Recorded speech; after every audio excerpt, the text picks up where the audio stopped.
hello, and welcome to Pique My Interest, a podcast dedicated to creativity. My name is Scoob Decker, and I am an artist, and your host. PMI is an exploration in meeting some incredible artists, learning about their craft, and exploring what makes them create. The next artist of Season 4 is the visual and abstract painter from Prescott, Arizona, Matthew Plaza. He focuses on light and is always on the exploration of depth and how humans sees color.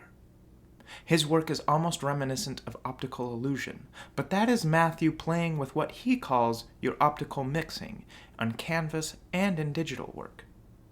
He is a trained classical pianist from the San Francisco Conservatory of Music, but uses his experiences and skills from his composition of music, like putting together harmony and color, into a newfound visual art.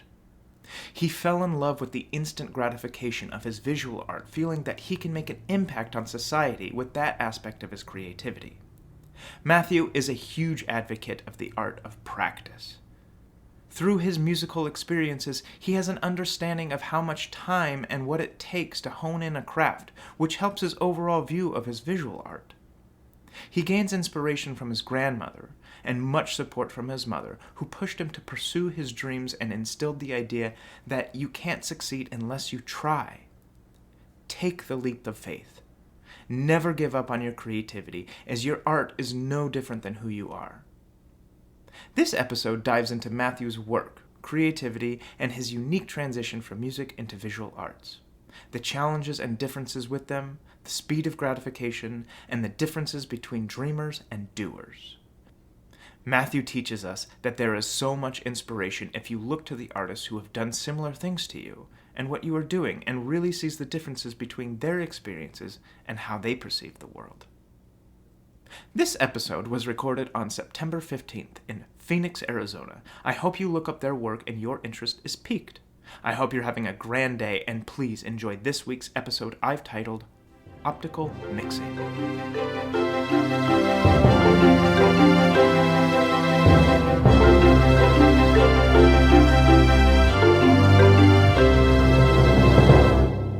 Hello, and welcome to Pique My Interest. I am currently in Phoenix, Arizona, sitting with this incredible artist. How are you doing today? I'm doing great, thank you. It's a pleasure to be here. Well, thank you for being here. Have you done anything interesting lately? Yes, I've been setting up a lot of work at a gallery in Jerome, Arizona, up in the mountains, so... Fantastic. It's been exciting. Before we get into that, please introduce yourself. What is your name and where are you from? My name's Matthew Plaza. I'm originally from Huntington Beach in Southern California, and I grew up in Southern California, and I eventually studied in San Francisco. And currently reside in?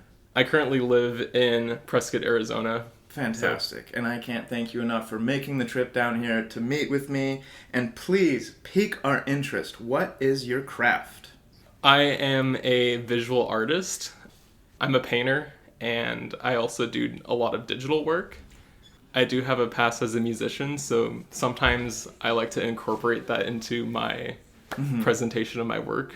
And we talked a little bit about that transition from composition to visual arts, but what is it about your visual art that makes your work special? What's your specialty within visual art? I think that my work has a very broad stylistic range, but I love to focus on light and color, and I think that someone looking at my work will see that there is a lot of exploration of light. I love that. And what makes your work different than others who also do abstract painting or visual art? Well, my work is kind of geometric. I think people looking at it will notice that right off the bat. I also do a lot of figurative works, which I'm starting to get into now as well. But I think that kind of exploration of depth and how we perceive color, my work plays a lot off of the optical senses and what I would call optical mixing. So as the person creating it, I'm exploring with what I can do and how it affects the way that we see color and light. Yeah, I've noticed a lot of your stuff ranges from a lot of muted colors and a lot of earthy tones, ranging to very vibrant and in your face. And your range is very unique, and I'm sure we'll get into that a little bit. But what is your background? Do you have any education in visual art? Actually, I mean, I was a classical musician when I was growing up. I started out as a classical pianist, and then when I was a teenager, I started to get into improvisation on the piano and just started having a lot of ideas, and that led me down the path of music composition. That's actually what I majored in and studied in San Francisco at the Conservatory of Music. So obviously that's very different than visual art, but there's a lot that carries over into visual art in terms of like the way that you think about texture, the way you think about harmony and color. I find that some people might call it synesthesia, but I find that it's really easy for me to translate those concepts over to visual art. Mm-hmm. So I do have that music background. And then after graduating, I moved to Europe and I was a sound designer. And so I think someone going down my Instagram will notice that I use music a lot in my posts. I love to loop music and I love how that changes people's perception of works. And so I think that's coming out of my past as a sound designer. And it's an interesting question because I find that there are actually quite a few people that have a past in music who go into the visual arts. Some people were drawing early on in life and felt like they were always a visual artist. But some other people, like me included, I never really, growing up, felt like I could draw. No one ever gave me the opportunity to start drawing things. Like, I would do it occasionally, and I guess I would be kind of impressed by what I did, but it never felt like anything special. I think it was really exploring abstract painting that got me opening the door and trying new things and looking, like, just being very present in what I was doing. Yeah. Yeah, we were talking earlier about your beginning composition and how learning the structure and how to create a song in turn kind of opened your mind to how you can create a painting or how you can do some digital art. And I think that's really unique. The words that you've been using to describe music, like textures and layers, these are all things that are across all art forms. And so yeah. I just think that's, and you know what? I think you've got a point. That's really interesting. And so I do want to commend you for taking that leap of faith and going and just doing it. We talked a little bit about the difference between dreamers and doers. It's hard for artists to just go and do it. And so, once again, thank you for just going out and doing it. I want to talk a little bit about your upbringing. You were from Southern California. How did that turn you into a creator? We talked a little bit about the influence of your mother and your grandmother. How does that influence your work? Yeah. Well, starting with where I'm from, like, Huntington Beach is an interesting place. I think that there's kind of like, there must be an art community there now. It's changed a lot. But growing up, I never really felt like it was too much in the arts. I think that it's like a really free-spirited place, and that's kind of helped there start to be more arts present there. I think that a lot of my creativity came from my early love of music, which I got from my grandmother, who was a classical pianist. And she was really like a mentor to me when I was studying piano and, going through that trial and error process of learning music, which, sometimes you spend 8 hours a day working on a piece. It's just like really insane. Huge respect to people that can perform, because I don't feel like that is my main thing. It's a different craft for sure. Yeah. And my mom's a total businesswoman, but she also told us growing up that we could really do like anything that we put our minds to. And she encouraged us to pave that path to do whatever we dreamed of. And, she was like the only child in her family to go to college, the first person in her family to ever do that. And after I was 14, she was a working single mother. And so like just seeing that drive and her teaching us that we could pave that new path for ourselves, I think that's really important for an artist or any creative person, because like when you're creative, there is no paved path in front of you. Like you're the trailblazer. Mm-hmm. And that can be really daunting. It can be really exciting and really liberating. There's some challenging parts to that kind of a journey. And having that internal drive to just face the unknown, and, you'll never know if you're going to succeed, but you're never going to succeed if you Right, don't do yeah. anything, right? Yeah, So- and I'm sure that's why most people are scared to take the leap of faith, because they're scared of what can happen. And so again, I just want to Yeah. commend you for not only going and doing composition, but then you're trying a whole new thing with this visual art. So that's incredible. But I do want to talk about your composition. When I was researching Matthew Plaza, I found out there was a composer, Matthew Plaza. I reached out. And then I found out that there was a visual artist as well, and I reached out. Turns out it was the same person.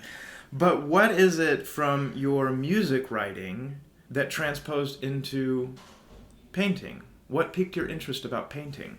Yeah, so I think that being a composer can be a really personal thing, and already having that willingness to just kind of jump into something, share something that might be personal to you, and also to tap into like how we as artists can impact people. Like being a composer is like an exercise in psychology, because you're trying to tell a story, you're trying to lead people in, you're trying to make them feel like a different person than when they sat down in that seat to listen to that piece of music. And so I think just having that overall mindset going into visual art is something that really drives me, because I could sit down, I could start making something visually and worrying like, oh, I don't like the way that looks, like that wasn't a perfect brush stroke, or that wasn't in the right place, that's not the right color. But really just like letting go of all those things and focusing on like, how is this going to impact the way people feel? What kind of effect is this going to have on people? I think that is something that translates really well from composition to visual arts. And the appeal for me for visual arts was definitely the immediacy of it. Having that thing in front of an audience, having it be that permanent fixture, or sometimes even capturing a moment. Like maybe you're sitting out in a landscape and the sun rays just look right for that moment. Mm-hmm. And you want to capture that moment. You want to freeze time. Or maybe you imagine something that didn't exist and you want to create that image and share that with people. I just love the immediacy of visual arts. I love how impactful it is on people. Yeah. You talked a little bit about the speed of gratification. Is that with making something, is that the speed of which you can get it finished and show somebody, or is it the speed of which somebody can interpret your work? It's both, actually. I think a huge thing is we're living in a time where, like, as a composer, I've had to realize, like, I could sit there and write a 20-minute orchestral piece, but if I look out around the world, I'm like, how many people are actually going to sit there and listen to it? That doesn't, like, I'm not discrediting that act, but personally, my goal is I want to have an effect on people in this society right now. Like, I want to reach people. Mm-hmm. And I think that's not always the focus as an artist. Sometimes you're doing it for yourself. There's many reasons to make art. That's just something that I've personally found is what I want to do. Mm-hmm. And having that immediacy of visual art really just has been making that process easier for me. Mm-hmm. Yeah, it's difficult being an artist to go out what makes you passionate about life and trying to balance that versus what's going to be what people want to see, what's going to make me money. I've got bills to pay. So that is a very hard thing to balance. So I completely understand that. But speaking of inspiration, what inspires you? What gets your creative juices flowing? So I feel like I'm really inspired by a lot of things. Like maybe I just look at an object and I like the way that the light is hitting it. Maybe I have an idea about something that I want to explore with color or light. Oftentimes I find that I'm really inspired by history, but I find that the way history is taught is very bland and boring. Like, it's like, remember all these people, remember all these dates. But then it's like, what about, like, why are we even telling this story? Like, there's a reason why this has been passed down for generations. Like, and that reason is a human reason. Like, I love learning about history and connecting with it on a personal level. Like, imagining what it would have been like to be that person who did that thing, or who had all those things happen to them, and what the world was like. And just like being inspired by the stories of people and how they faced their odds and, you know, what they did with their lives. Mm-hmm. And so not only am I inspired by people in history, but I'm also inspired by like historical works. I love Caravaggio, and his work is just stunning. It's like, it's the way I've heard it described is it's like moments of human life, but like under a flash of lightning. And so I really love that dramatic lighting in his work. I love that. Yeah, I told you earlier today, I went to school for history, basically undeclared, but I really liked history. I loved my history teacher. And I started taking some classes, and I was like, this just isn't for me. What's going on? And it wasn't until, pretty quick epiphany, a week later, I was like, it was the stories. It was listening to my history teachers tell the stories of all these people and what they had done before. And that's when I realized it wasn't about the history, it was all about the stories. And I want to do theater. I want to be a storyteller. And so it's kind of like what you just said. I wonder what it was like to be those people. And that's what theater is. I mean, that's becoming somebody else and doing that same thing. And as I've learned through a lot of this podcast and my exploration through art, is that's what everybody's trying to accomplish. Everyone needs to tell a story. Everyone's trying to evoke a feeling, evoke an emotion. And I do think your work does that. So thank you for that. But can you tell us a little bit about creating? How do you start? What's your process? We met up earlier, and you were so excited because we were across the street from a art supply store. But yeah, tell us, what's your process like? So I find that I have a pretty mixed process of when I'm starting. Like, sometimes I might have an idea that's visual. Sometimes I have a conceptual idea. Sometimes I have no idea at all, and I literally just pull my iPad out and I just start doodling, and then I just react to what happens. And I also love those moments where, like, you don't have any plan, and just seeing what you can create, just the excitement of having the creation almost like bring itself to you. That's something that happened to me a lot as a composer. Like, I might have the beginning of the piece in my mind. I might have kind of the arc of the story in my mind and what's going to happen in the piece.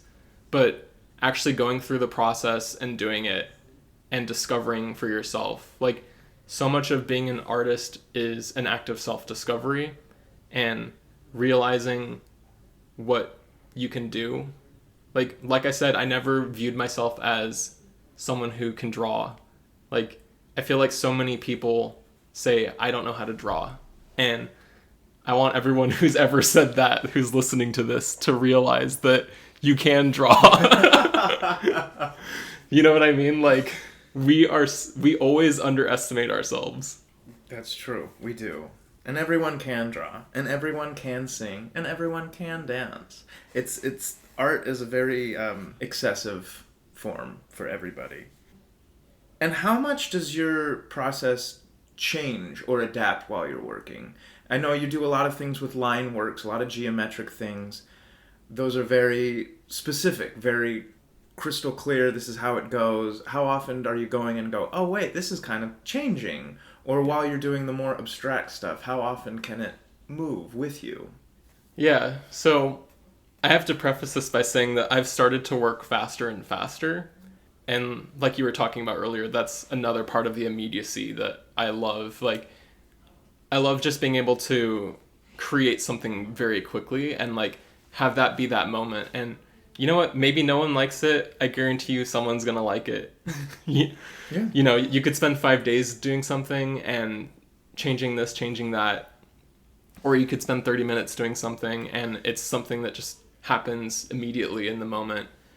I've just found that for me, I do go back and make some changes if there's something that could make that specific work more effective and doing and saying what it's trying to say. But I don't get stuck on trying to make something perfect. There's a really great quote that Andy Warhol once said, and I'm just going to paraphrase it because I don't remember exactly, but he said, don't think too much about art, just do it and get it done. Keep making more art. And honestly, by the time someone's looked at what you've done, you've already finished something new. So like, that's been my mentality recently. And it's like, if you're exploring an idea and it stumps you, Like, you don't need to feel like you need to get that done. Like, just start something new. Just start something You know what I mean? So across artists who take their time and doing things for months, whether that's composing a piece that will be 20 minutes that nobody might actually hear, or whether that's Matthew Plaza speeding through 3 paintings in a day, eventually all artists come to a creative block. How do you overcome a creative block? I feel like we get a creative block because we have some level of expectation. And I would encourage people that feel like they get stumped. Well, let me back up. So I'll say like a really important lesson that I learned that has changed my life as someone who's creative, because I used to struggle with being, having creative block, like not being able to finish a piece of music or something like that. We are what we do. So I just want people to think about themselves like that. If you are a dancer, you're not a dancer because you view yourself as a dancer. You're a dancer because you dance. And that mentality has helped me in unimaginable ways, like get beyond the idea of being blocked or feeling like I had an expectation for what I was going to create in that moment and it didn't happen. Like, turn the page and realize that you can create a million things. You could truly do anything that you want. And yeah, you might be upset that that one didn't work out, but that doesn't mean that the next one There's won't, always the next one. Yeah. Yeah. Absolutely. And then while you're working, and possibly while you might have a creative block, do you have any hobbies? Do they complement or contradict your craft? I do have hobbies. I think that everything can become a form of art, so I don't think that anything contradicts that, but I am a violinist. I will say amateur because I'm self-taught and I've been playing violin for 3 years now. It's been an exercise into patience, I will say that. How do you teach yourself how to play the violin? I played the cello for 9 years, and I had instructors and teachers, and it was so difficult. You're teaching yourself? Yeah. Wow. I mean, I will say, like, I am a composer, so, like, I do have the theory background, and I do relate to music very personally and love improvising. So much about practice is about knowing how to focus your attention. And, like, I could sit there for 8 hours and call it practicing, but that doesn't mean it's practice, right? Like, I could torture myself for 8 hours. But it's like, if anything, like, practicing as a musician has fed so much into my work as a visual artist. Like, practicing teaches you how to develop yourself. It teaches you what happens if I isolate this thing and I do every possible thing with that little element. Yeah. And it's like, it gets you thinking in a different way. I love watching the videos of Hillary Hahn practicing on Instagram. Her Instagram handle's violin case, if anyone wants to know. Because you can just watch her in real time, just like, she'll just repeat something over and over, like one little snippet, and move on to the next snippet and do that. And you watch her do that for 5 minutes, and then she reads through the whole passage of, like, extremely difficult music. Like, she goes from doing those little snippets to putting it all together, and it sounds flawless. It's just really insane to watch her break it up like that, because I used to practice, like, playing pieces from beginning to end. Yeah. But she doesn't do that. And if you look at her interviews, she says she practices, like, some insanely small amount of hours a day. Like, some, like most violinists who hear her answer that would be, like, incredibly frustrated. No, everybody works differently. Yeah. So, speaking of hobbies, you have your music, and that definitely influences your work because you are opening your mind in different ways that other abstract artists might not understand. They might have other things. But outside of music and abstract painting, do you like to go outdoors? Do you like to listen to music? Yeah. Do you like to... Yes, absolutely. So I love hikes. I love nature, and I'm very fortunate to live in northern Arizona where, I'll drive up the mountain to the gallery in Jerome and have the most incredible colors and sunsets that you can imagine. And it's every 10 minutes, it's a different view.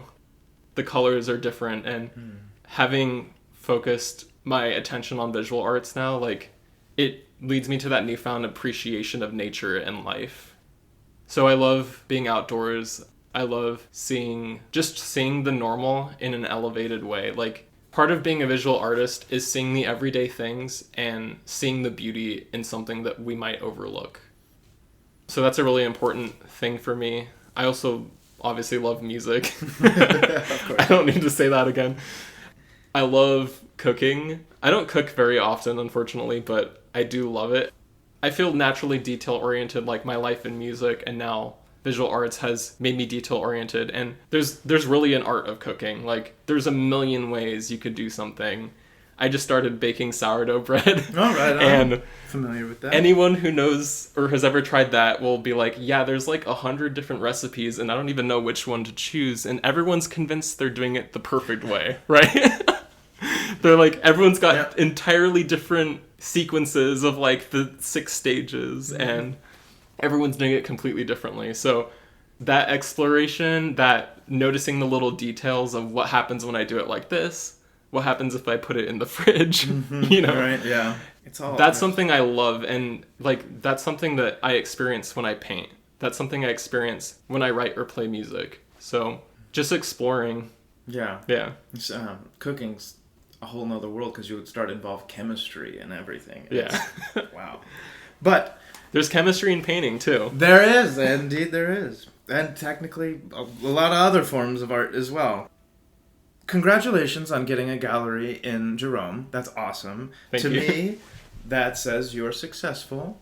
But I want to know, what is success in your craft? Do you consider yourself successful?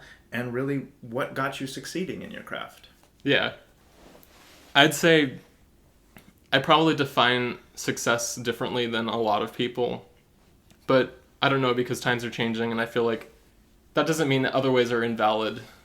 We all have our goals for ourselves. And personally, for me, success is continuing to do what I'm doing, continuing to expand my vision and push that forward, and having people see my work.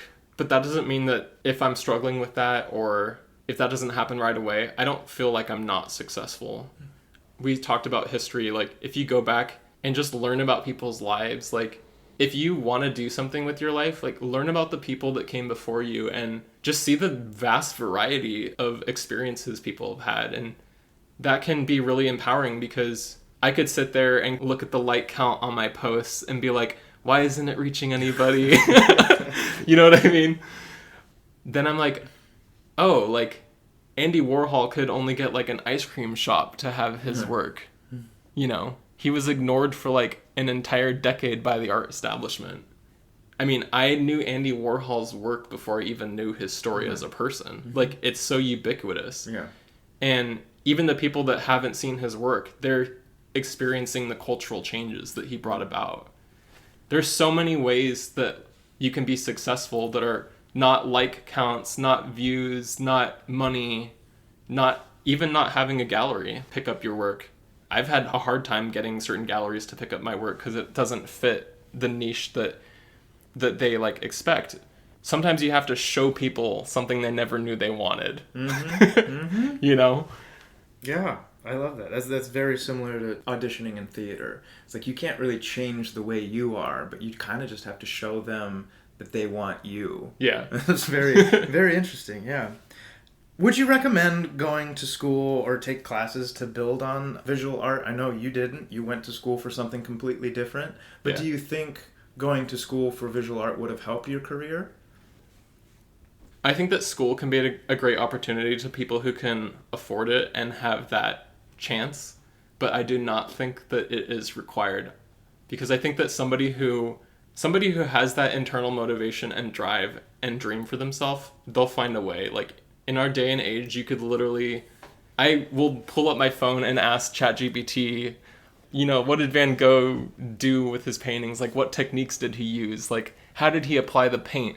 And, like, technology is just incredible. Like, we have podcasts like this one. We have documentaries of great works of art and great artists and everything they did. Like, there's so much information at our fingertips that empowers us to make our own opportunities, to develop ourselves. So I think that somebody who is really driven and might not be of the circumstances that affords them to be able to go to like a very expensive private school or anything like that. Or maybe they have to work a couple jobs to support themselves and they don't have time for school. Don't ever view that as something that will make it impossible for you to succeed as an artist. Mm-hmm. There's so many stories of people pursuing things and making their own path. That said, I think that art education can be great if you can find really good mentors. And that's how I would encourage someone to go about like deciding if they want to pursue a higher education in the arts, is find a good mentor. Find someone that you're inspired by their work. You feel like they have an understanding of what you're trying to do. Mm-hmm. Would you advise, if somebody wanting to get into a new realm of something they're not familiar with, to use things from their past? Similar to you, you're using your experiences with composing and putting it into your visual artwork creation. Do you think that's something that you would advise some other people to do? Use things that they're familiar with to put it into their Absolutely.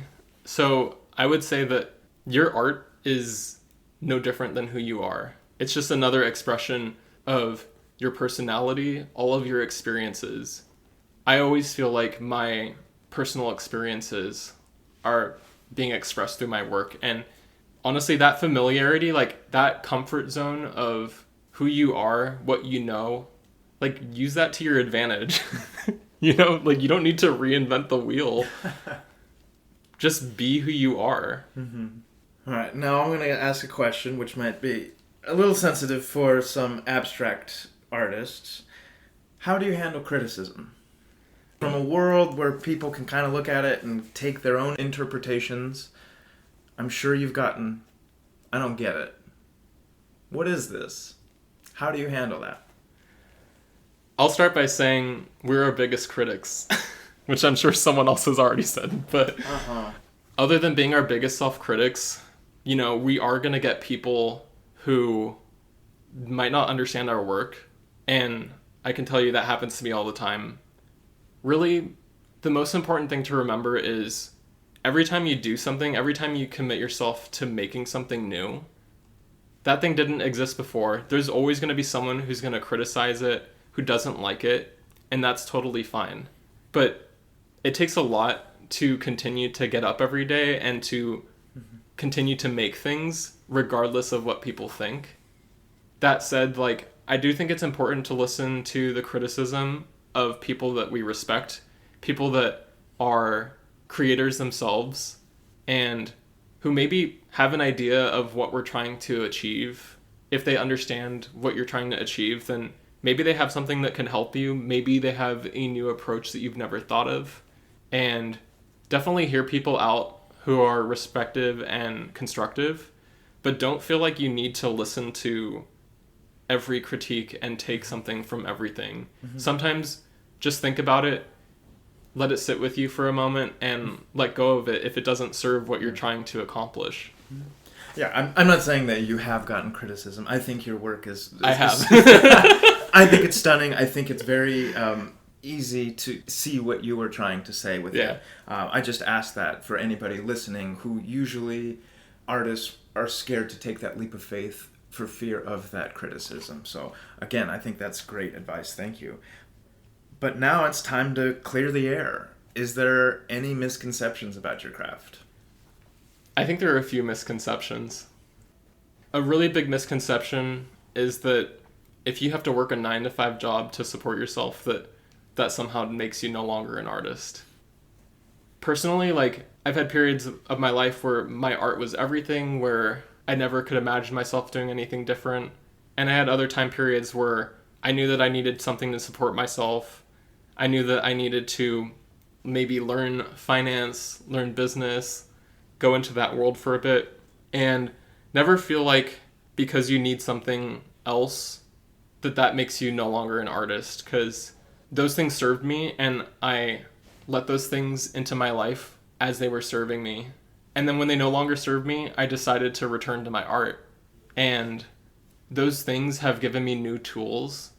And it's also given me a newfound appreciation of every opportunity I have to create, because there are people out there who have that creative urge that maybe they're not in circumstances where they're able to do that. Maybe they have to work 2 jobs or support a family. And those people should never give up because, quite frankly, like, you never know what's going to happen in your life, what's around the corner. And that creative drive is always going to be with you. It's a part of who you are. There are 100 ways that you can put that to use. I'll say I love Jerry Gagosian, the art meme girl on Instagram. It's okay if people don't know who she is, but part of her message has really been, like, you can be a janitor and be an artist. You could do anything and be an artist. Like, you could work at the DMV and be an artist. Mm-hmm. Being an artist is about your approach to life. It's about making a change. And it's about your attitude. I couldn't agree more. Yeah. I really appreciate that. Just going a little further, any funny, interesting stories that have happened with your craft recently? Just lighten the mood a little bit. Speaking of janitorial work, whoa! I have a newfound appreciation for people that are everyday heroes and have to clean restrooms. Mm-hmm. So, well, and I do think that there are more unsung heroes out there than what we give credit to. Besides just firefighters, law enforcement. Anybody of that, the medical field, I do think there's a whole world of people that we don't appreciate or respect. Custodial services, plumbers, people who would just make our day better. Yeah, no, I completely agree. So shout out to all those people. Thank you for that. Yeah, the funny story is that being trained in this new gallery, which is a co-op, so one of the managers was training me, and when she went to go show me how to clean the restrooms, it was absolutely devastated. And so we have some unsung heroes, everyday heroes who don't get enough appreciation. Yeah. But it just goes to show that, like, art is not always as glamorous as people think. And to that janitor, I will say, stay away from visual art with the poo. I'm just saying. And what's next for the world of visual art? I know there's this whole world of AI that's coming out that is starting to replicate artist work, that's starting to take over artist world. But I notice you use a tablet for a lot of your work. Yeah. Are you working with AI? Or you think it's the death of art? What's your perception? Yeah, so I know I'm going to probably make a lot of people not agree with me when I say this. I think that the question of found images has, like, when I think of Andy Warhol's work and his contribution to the world of art, pop art, taking the Campbell's soup can, taking tabloid images, elevating them, like, the question of a found image in art, something that you just find that already exists, that is a totally valid way of expression. If you look at collage artists, like, I know some incredible collage artists that I look at their work and they take things that we might see individually or every day and just completely elevate them. I essentially view AI as like a form of collage art. And so it's a tool that I think that artists can use to make their ways of expressing things even easier, even quicker, even more open-ended. So I know that there are moral questions about, is that somebody's art that you're stealing? Is it plagiarism? And there's other more challenging questions like, what should photographers do? Like, what are they going to do to compete with this? They have to go run out in a field and find the perfect view, but someone can just type a few words into a computer and get something. Mm-hmm. I think it's going to challenge a lot of people, and I sympathize with those people that might be struggling because change is always challenging. But I also think that as a society, like, we kind of have this almost like a hangover of, like, not realizing that technology has changed everything. And we should view it as a tool. We should be morally responsible with it. Like, maybe don't just generate something and just use it verbatim, right? But it's so easy. Yeah, but at the same time, like, you as the artist, you're coming up with those keywords. Uh-huh. And so maybe you're creating something that no one has thought of.